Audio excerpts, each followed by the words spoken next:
दोस्तों, आज हम आपको इस वीडियो में बताएंगे कि आखिर सुदामा को दरिद्रता कैसे प्राप्त हुई। दोस्तों, यह कहानी बहुत लंबी है। इसका तथ्य एक ब्राह्मणी के साथ जुड़ा हुआ है। एक ब्राह्मणी थी जो बहुत ही गरीब थी और भिक्षा मांगकर गुजारा करती थी। एक समय ऐसा आया कि उसे 5 दिन तक भिक्षा नहीं मिली। वह प्रतिदिन पानी पीकर भगवान का नाम लेकर सो जाती थी। छठवें दिन उसे भिक्षा में 2 मुट्ठी चने मिले। कुटिया पर पहुँचते पहुँचते रात हो गई थी। ब्राह्मणी ने सोचा, अब ये चने रात में नहीं खाऊंगी, प्रातःकाल वासुदेव को भोग चढ़ाकर खाऊंगी। सोचकर ब्राह्मणी ने चनों को एक पोटली में बांधकर रख दिया और वासुदेव का नाम जपते जपते सो गई। ब्राह्मणी के सोने के बाद कुछ चोर चोरी करने के लिए उसकी कुटिया में आ गए।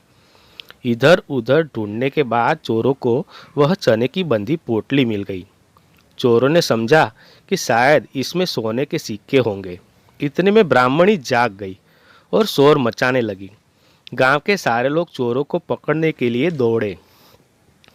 चोर वह पोटली लेकर भागे। पकड़े जाने के डर से सारे चोर सांदीपनी मुनि के आश्रम में छिप गए। सांदीपनी मुनि का आश्रम गांव के निकट ही था, जहां भगवान श्री कृष्ण और सुदामा शिक्षा ग्रहण कर रहे थे। गुरु माता को लगा कि कोई आश्रम के अंदर आया है। गुरु माता देखने के लिए आगे बढ़ी। चोर समझ गए कि कोई आ रहा है, इसलिए डर से वह आश्रम से भाग गए और भागते समय कोई उन्हें पोटली के साथ न पकड़ ले, इसलिए पोटली वहीं छोड़ दी। उधर भूख से व्याकुल ब्राह्मणी ने जब जाना कि चने की पोटली चोर उठा ले गए हैं, तो ब्राह्मणी ने श्राप दे दिया कि यह चने मुझे मेरे वासुदेव को भोग चढ़ाकर खाने थे। मेरे वासुदेव 5 दिन से भूखे थे, उनको सुबह भोग चढ़ाना था। जिसने मेरे वासुदेव के भोग के 2 मुट्ठी चने खाए हैं, वह दरिद्र हो जाएगा। इस तरह वह चने पर एक भक्त ब्राह्मणी का श्राप लग गया। उधर प्रातःकाल गुरु माता आश्रम में झाड़ू लगाने लगी। झाड़ू लगाते समय गुरु माता को वही चने की पोटली मिल गई। गुरु माता ने पोटली खोली तो देखा कि उसमें चने थे। सुदामा जी और भगवान श्री कृष्ण जंगल में लकड़ी काटने जा रहे थे। गुरु माता ने वह चने की पोटली सुदामा जी को दे दी और कहा कि जब वन में भूख लगे तो दोनों यह चने आधे आधे खा लेना। सुदामा जी जन्म से ही ब्रह्मज्ञानी थे।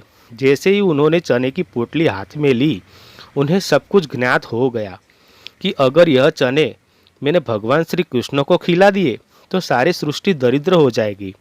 मैं एक मित्र के नाते ऐसा नहीं होने दूंगा। मेरे जीते जी मेरे प्रभु दरिद्र हो जाए, मैं यह नहीं सह सकूंगा। उनकी सारी दरिद्रता मैं ग्रहण कर लूंगा। इसलिए रात को जब अंधेरा हो गया और जोरों से बारिश होने लगी, तब वह एक पेड़ पर चढ़े गए और सारे चने सुदामा जी खा गए।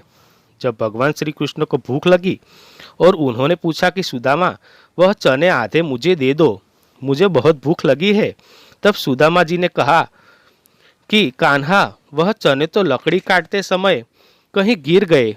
तब भगवान श्री कृष्ण त्रिकाल ज्ञानी थे। वह सुदामा जी के मित्र भाव भक्ति को समझ गए और कहा, ठीक है, आज भूखा ही सही। तो दोस्तों, इस तरह सुदामा जी को दरिद्रता प्राप्त हुई थी। पर श्री कृष्ण भी अंतर्यामी थे। उन्होंने भी भविष्य देख लिया था और वचन दिया था कि भविष्य में जब सुदामा 2 मुट्ठी तांदूर लाएगा, उसका ब्राह्मणी का श्राप समाप्त हो जाएगा और उसे वापस में धनवान बना दूंगा। तो दोस्तों, ऐसी थी कृष्ण सुदामा की मित्रता। एक भक्त था भगवान का और एक भगवान थे भक्त के। तो दोस्तों, कैसा लगा आपको मेरा ये वीडियो? अगर पसंद आया हो तो लाइक, कमेंट और शेयर करना ना भूलिएगा तथा मेरी इस चैनल को सब्सक्राइब जरूर कर देना दोस्तों। तो फिर मिलेंगे नए वीडियो के साथ। तब तक के लिए अलविदा दोस्तों।